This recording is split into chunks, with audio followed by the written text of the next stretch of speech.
today's episode, How Do I ... I'm talking with an expert. I'm talking with Susan Amaya of Rekindle Hope. She's a clinical licensed psychologist, and she's going to be talking to us about all things seniors graduation, all things quarantine in place, how to navigate that from a social perspective to a family perspective. What should that look like? Should we mourn not graduating? Should we bend the rules a little bit with the children? How homeschooling should work? We're talking about all those things on How Do I ... all things quarantine life.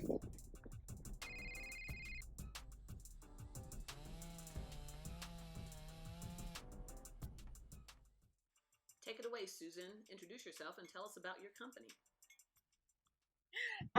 Susan Maya. I am a therapist. I work right off the square. My company is Rekindled Hope Counseling Services, and I do a plethora of different things. I work with couples, teens, young adults, a lot of single women. So this is a very interesting time because everybody's trying to find their new normal. I saw this meme on like social media, and it was like, if you're not coming out of this thing with a new skill or new talent, then you're missing the whole point. And then the flip side of that was, I saw a meme that said, this is an epidemic, not a contest. Yeah. So what do you say to people who are just like, I'm just going to pause because I needed to pause, and this has given me reason to pause, versus someone going, oh my God, when this is all said and done, I better have 3 skills that I didn't have before. Right. Should that be the sentiment? I think that's a personal thing, depending on where you are. You've got to make sure if you're pausing to just take a break, that you're not going to fall into like a depression because you're just sitting there. Okay.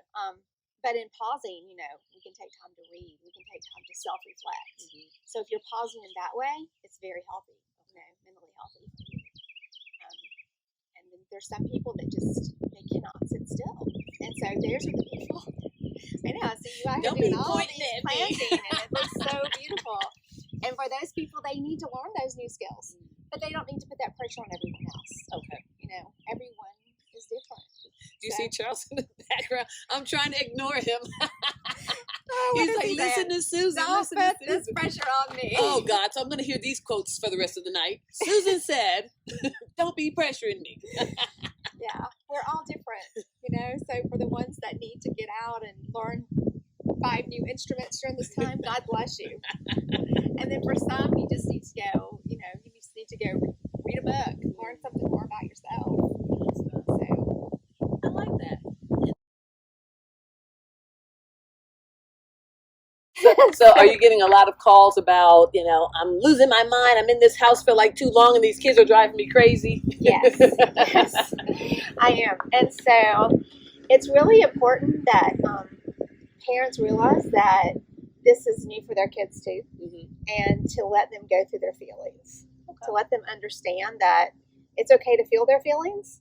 And the more they talk about how they're anxious about it or upset about what they're missing, then they're able to move on to the next step and say, okay, what can I do? Because at this point, we need to decide what we can control and what we can't control. Gotcha. And if we're wasting energy focusing on what we can't control, we just get more anxious. Right. And it kind of becomes a spiral downward. So I am telling people to hear your kids and to hear each other, the adults in the house, and to try to make a plan of what we can do to lessen some of this anxiety that we're having. So is the plan a little different for young kids versus teenagers versus high schoolers? How do you manage the conversations? Absolutely. So do something in your yard with your family for your child. It doesn't have to be expensive or fancy. Children just want to be recognized. Right. And so that's a way to recognize their accomplishments instead of just ignoring what's happening. Right. And for older kids, they're not going to really want to do that. So, Susan, how do we handle disappointment around graduation and prom for our upperclassmen or our older kids in the house? The kids are upset about the prom and about their high school graduation, that makes sense. I hear Henry County is trying to talk about having their proms, but really? I don't think they have a set date. So just trying to help them understand that it's okay that they're sad, it's okay they're disappointed, but we're going to move on from that. Let's try to find things to focus on. Right. I know a lot of young adults I've been talking to and trying to help them to think about their futures, what they want to do. And this is a great time for them to take up things that are new for them. To spend extra time studying for SATs. And I know that's something you probably don't want to do, but it's a great time to do it. And it's a great time to look at, what do I want my life to look like in 3 to 5 years? And what can I do now during this time that I'm stuck inside that can help me attain this goal? That's very good. And one of the episodes I'm going to do is about career development, choosing the right career that's recession proof, that can last through epidemics and things like that. So it's not so important. It's important to go to college, but let's not walk away with a degree that we can't use at the end of the day. So I think this is time for those kind of conversations about, okay, what do you want to be when you grow up? And let's talk about, does that really make sense? You know, when I graduated high school, I didn't have a lot of information. Of course, we didn't have Google, we didn't have Siri, no one could tell us what to do. And I didn't know anybody who was doing technology. So I just randomly picked a degree and went with it, and it kind of worked out for me.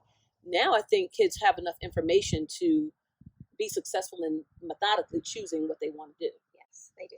Yeah. And this is a great time to help guide your high school or young college student through that. Because you can go online and you can find all types of testing that will help you determine their personality and what really works for me. Like, if I want to be a teacher, do I really have the skills for that? Or am I doing that because it just sounds like it's a good job? So it gives you a time to kind of like really weigh your opportunities and decide, what do I want to do with my life? And to guide them through that. Because nowadays kids are spending so much time on social media, they're doing all this, which is fine, but they kind of get lost up in that. And parents are busy and they're working and trying to get everything done. And so it's hard to spend that quality time with your kids. I think we've gotten away from that in America. And so now this is kind of giving us a chance to bring that back together. Yeah. So, I'm encouraging parents to really talk to your children, really make a connection with your children. And it's okay if they're scared and anxious, just to hear them, to hear them and kind of give them ideas about what they might like to do, but to listen to them and what they really want to do.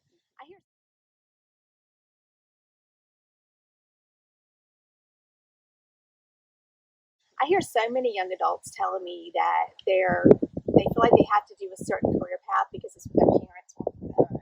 And that's so sad to me. And I think parents have good intentions with that. They really want what's best for their child, of course, in most cases.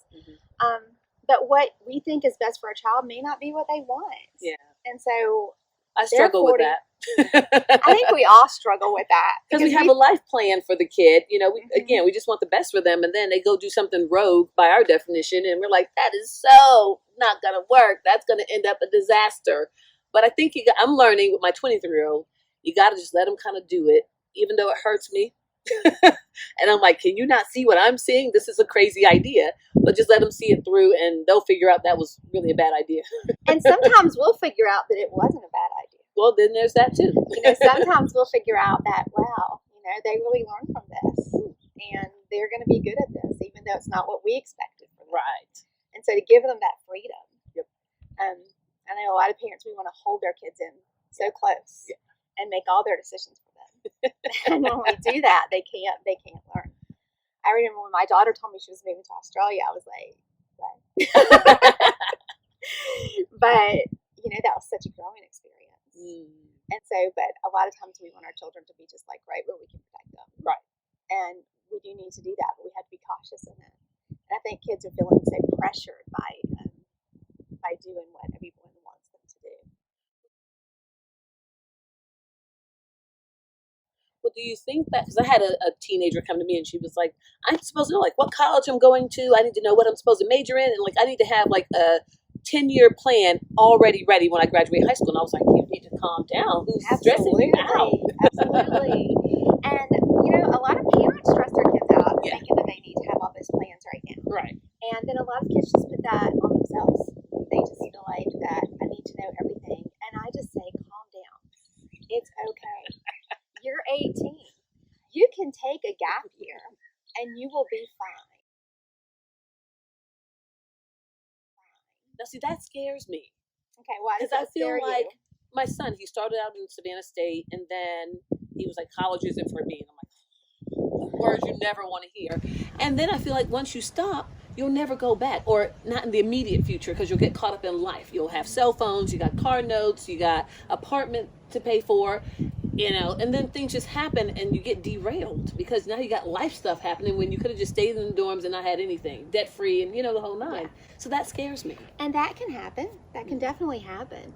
But it can also be a learning experience for them where they can actually grow and decide what they want to do.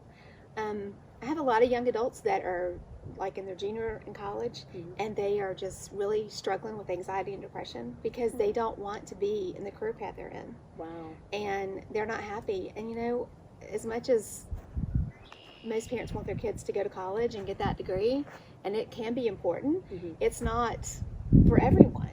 There are lots of people out here that are successful now without that degree. Honestly, they are.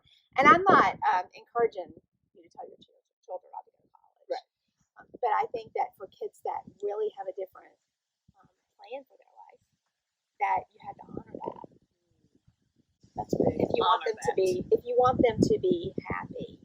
Yep. And that's the career path that they want, and that's going to make them happy as long as they're reaching their goals. Their goals don't have to be our goals. Their goals don't have to be our goals. Yeah, they don't, and that's hard. I'm writing that in my head now. That's hard. It's hard letting go of control. It is. It is. It is. Especially when you're that parent anyway. That's like super duper hard. It is. It really is hard. So what do you say to the kid who's like, I'm in the bed all day long, going back to being quarantined, and I'm in the bed all day long. It's just normal. Should I feel depressed? Like my parents are telling me to get over it. Like they don't relate to what I'm feeling. How do you help them through that? Well, first of all, I would tell the parent not to tell them to get over it. It's real, just like it's real for us. And so we have to realize how we're feeling about it, that their feelings are real too. And so often, if you'll just listen to what they have to say, they'll get up out of the bed. They just want to be heard. You may have to motivate them to do something to get up. It's okay to sit back and stay inside for a little while, but this has gone on for over a month now, and it looks like it's going to keep on going. Right. And so we have to get up and get out of the house. Definitely. So finding things that you can do with your kids out of the house safely, like socially going distanced. to yes, yes. And so that might be something that you've never done in the past, but this is something we've never done in the past. Right. It's all never new. Exactly. So we have to really look for things and be intentional about it. When we're intentional about doing something, then we don't miss the mark as often. So force everybody to get in the house, because I know when the kids are in school, my sons, I'll say, okay, scholars. I call them my little scholars. Like, scholars, we're going to PE. And they're like, we don't have PE. You do today. Let's go. And we come outside and we just move. If it's just watering the plants or just them playing basketball, I just want them to get out of the house, because I feel like even my middle son yesterday, he says, this is the first time I've actually left like the neighborhood in like a month, and that it hit him in the darndest way. He was like, that's crazy. So I think we need to do more. And I see like people walk in the neighborhood, the kids riding the bike, just to let them vent and, let it all out. Yeah. And I think the parents, if they're vocalizing their stress, it definitely trickles down to the child. So to focus on the things that we can do, to encourage our children, not to worry about the things that we can't control. Even though it's hard. That's easier said than done, I know. Yes. It's much easier said than done. But at the end of the day, there really isn't anything we can do about those things. That's a life lesson and a life skill, because people, even adults, get worked over stuff they can't control in corporate America, or like, why is this person getting a raise, or why is this one getting promoted? And you can't control it. Just give your level best at the end of the day and let it all shake out how it's going to shake out. And this is a great time for teenagers, young adults to learn that there's, after this is over, there's going to be something else. Yes. There's always something else. Always. And people just say, if I'm not happy, then I'm just going to move on. Right. But that doesn't change anything. You've got to find a way to get through whatever's happening. Gotcha. You don't just give up and lay down and lay down and say, I'm not going to do anything. So it's hard. It's really hard, but it's a great life lesson for the kids that are the young adults right now. If you're in tune and paying attention. It's a loss. It's a real loss. Yeah. I'm not saying that it's not. Kids work hard to get to that point. So right. it's a huge loss. Even to not being able to walk across that stage stop you. You got all that. You got the in rest front of your life. Yeah. You got the rest of your life. Go out and do something with it. And this is an intro into the adult world, because sometimes things don't go according to plan, and you got to just work with what you got. Rarely do they go according to plan. So here's the first intro into that world. Yes. And hopefully they'll see, wow, this is how adult life is. Maybe I should just stay at home a little bit longer. I know, Don't propel myself into adulthood so quickly. But and lastly, I would say, what is a message you would give for hope for like a recent or a scheduled graduate from college or from high school who feels like, I waited for this crescendo in life to happen and it didn't happen. So now I feel like life sucks and, what's the point? You know what I mean? Because I know when I was a senior, I was supposed to be an honor graduate and I moved to Atlanta. And the kids here are a lot more smarter than I think what we were back in the country. So they were like on a 5.0 scale and I was on a 4.0 scale where I came from. So having a 4.0 GPA did not make me an honor graduate. And I was deflated and defeated. And, because I was like, I worked hard for this all my life so I can get where seniors today are like, I worked for this. This is like that moment where I shine and the family gets together.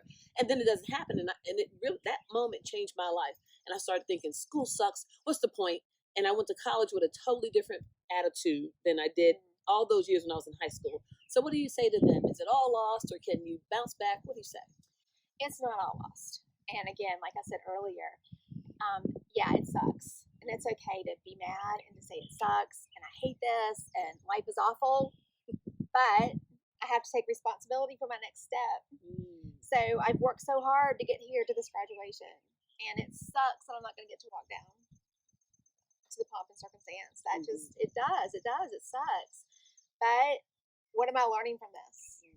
And that just sounds kind of like, oh, Susan, I don't want to ask myself what I'm learning from this. I want to just say it sucks, but you've got to move on. You've got to say, okay, I give myself permission to be angry and upset. I'm going to throw something. That's fine. I'm going to be mad, but I'm not going to stay here because, like I said, there's going to be something else.